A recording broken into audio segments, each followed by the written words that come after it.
Yes, so hello po. So welcome back dito sa channel ko. So eto ipapakita natin yung Super Uno Lite na version 2. Eto is color red. So yung nakaraan is color green.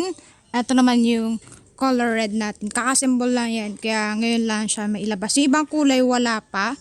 Pero meron tayong color black, color red, color green, color blue, and color white.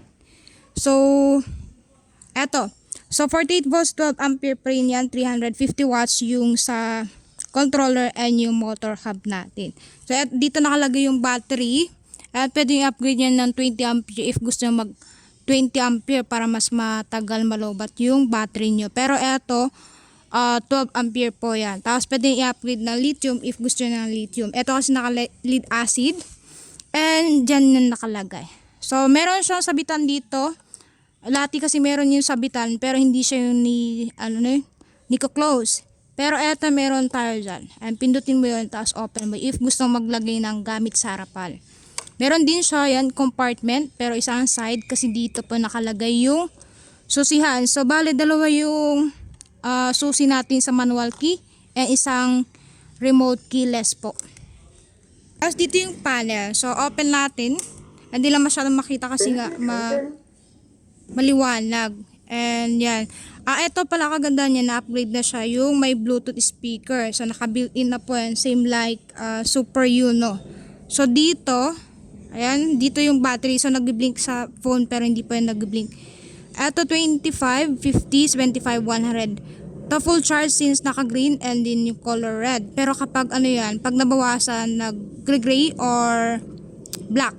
So dito nagbabawas ha. Pag red na 25% na lang, so pwedeng i-charge. Pati rin, pwedeng dalawa kung medyo malayo yung biyahe nyo. Pero kung hindi naman malayo, kaya naman yan. Basta wag lang lagi ipalobat. Dito yung speedometer and odometer. So dito meron ka makita na 4 yan. Yan yung sa speed. So pwede yung i-modify yan kung gusto nyo ng 4 speed. Pero sa akin kasi naka 3 speed lang tayo. So ito. Nakapindot sa 1 speed lang. And yan meron tayong button dito para sa headlight. Hindi makikita kasi nga maliwanag. Ayan siya. Tapos signal light. Left and right. Tapos yung busina. Tapos yung naka-stand naman to. So try natin yung top speed. Number 3. And 37 since naka-stock yung charge ng battery natin. So we advise na pag ginamit ninyo or pagka-assemble tapos ninyo i-charge nyo agad po. Si tawag nito naka-stock lang siya, lalo kung naka-display lang, kailangan i-charge kasi kapag naka-display tapos gagamitin nyo kahit naka-full charge po yan, kung matagal siyang natenga, kumbaga kapag gagamitin mo na kahit full charge, parang medyo mahina yung hatak niya. So, kailangan po i-charge bago gamitin. May nabasa ko ng isang customer na gano'n. Since, kung maalala ko, I think, display ata yung isang shop namin. Hindi sa amin pero ibang wholesaler. Tapos, eto, headlight niyan. And then, basket. Yung ibang basket is plastic. Yung iba naman is baka. So, depende kung ano yung nakabit dyan. Pero meron siyang basket sa harapan.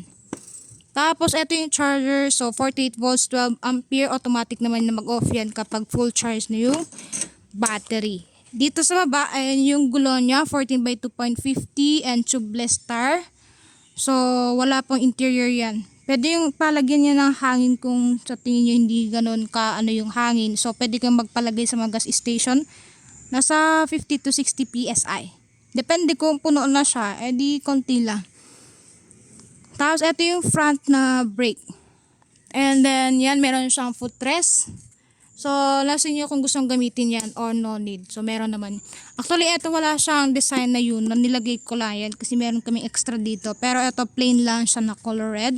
And meron siyang pedal assist.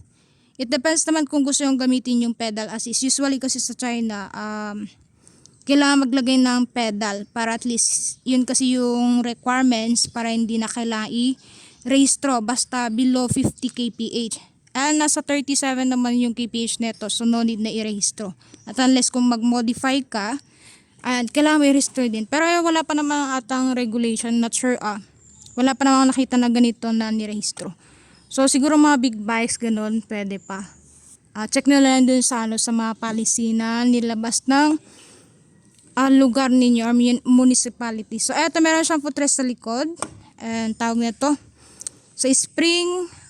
And then dito nakalagay yung hub po. Hub nito is nasa 350 watts. And then tapaludo. Dito nakalagay yung charge stand. So dito ako mag-charge. And then dito nakalagay yung controller. So yung controller ginamit natin is yung modular controller. Hindi siya yung common na ginagamit natin dati na medyo mahaba. At this modular, usually ginagamit yan sa mga 3 wheels or 4 wheels or sa mga ganun na e-bike. Siya upuan. Makapal yung ano yung foam pati dito sa likod and dito sa may pinakalikod meron tayong tail light or hindi naman siya brake light kasi hindi naman to automatic. Nakabating kasi yung pipindutin mo yon. So umiilaw yan. Ito yung signal light left and right. Tapos dito hindi yan umiilaw. Tawag nito reflectorized po yan. Then center stand. So wala tayong side stand. Wala din siyang wheel lock since automatic naman na mag-ingay yan pag nagalaw po. And same lang sa likod. So try natin tong susi. Eto, so meron siyang eto open. And open. Then close. Then alarm. Oh.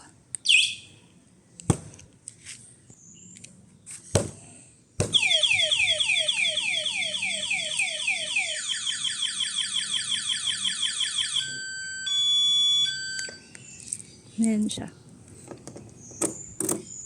Tapos pwede ka mag-play ng music. So, kukonect mo yan dun sa phone mo. Meron naman Bluetooth. Tapos search mo lang HQ.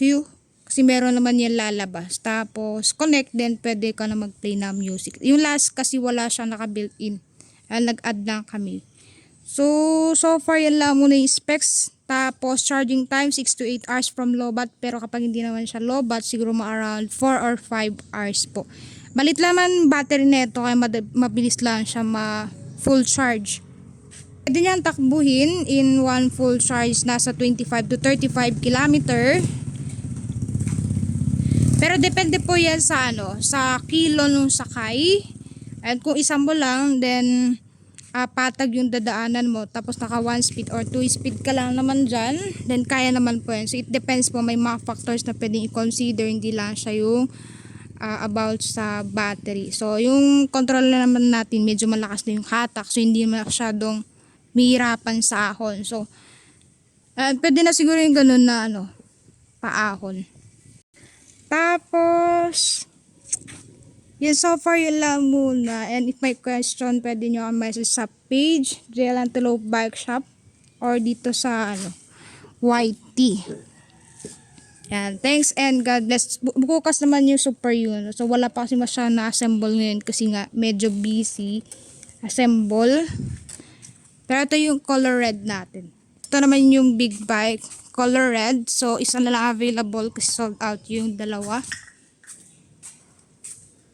Ito yung Super Uno. Ito yung Super Uno Light dati. So meron pa naman kami dito kasi nga wala yung upuan nung last time. Sorry. Ito yung Super Uno Light. Super Uno V2. So yun kasi wala siyang hindi siya naka NFC. Pero ito meron siyang NFC. Kayo kung mapapansin nyo, nagbi-blink-blink yan. Pero since yung feature nito is na NFC, yun yung tinatap yung phone para i-open and close. Yung isa hindi po. Ito yung Super Uno color blue and then color green. 7 colors available po dyan. Yan, dalawa lang yung assemble natin. Pero pwede kang mag-walk-in. Wala pa akong nire-release na stocks Kaya kung may makikita kayo dyan, tapos nag-offer ng mababa na price, hindi po ako kasi wala pa kami nire-release na stocks na ganyan kababa. So, paalala lang dun sa mga wholesaler or reseller, kindly please check my price, yung mga nilagay ko na price para hindi tayo magkaroon ng problema. And konti lang stocks natin. So, yung mga wholesale, pwede kang magpa-reserve na para at least may deliver. Kasi mabilis lang maubos yung stocks natin. Pwede na yung walk-in. Open ako from Monday to Sunday, 9 a.m. to 5 p.m. Mas may sabi kayo ng kulay para mai-assemble bago ako dumating kasi medyo matagal yung assemble natin. Ayan yung sa loob. Yan. So, hiwalay yung parts kasi yan. Kaya hindi madali yung mag-assemble. Kailangan advance. Para pagdating niyo, check nyo na lang. Then, alis na. Yan. So, set is Super Uno 7 colors. Then, Super Uno Light 5 colors po. Thank you and God bless. Ride safe palagi and peace. Don't forget to subscribe and follow me here on YouTube. Bye-bye.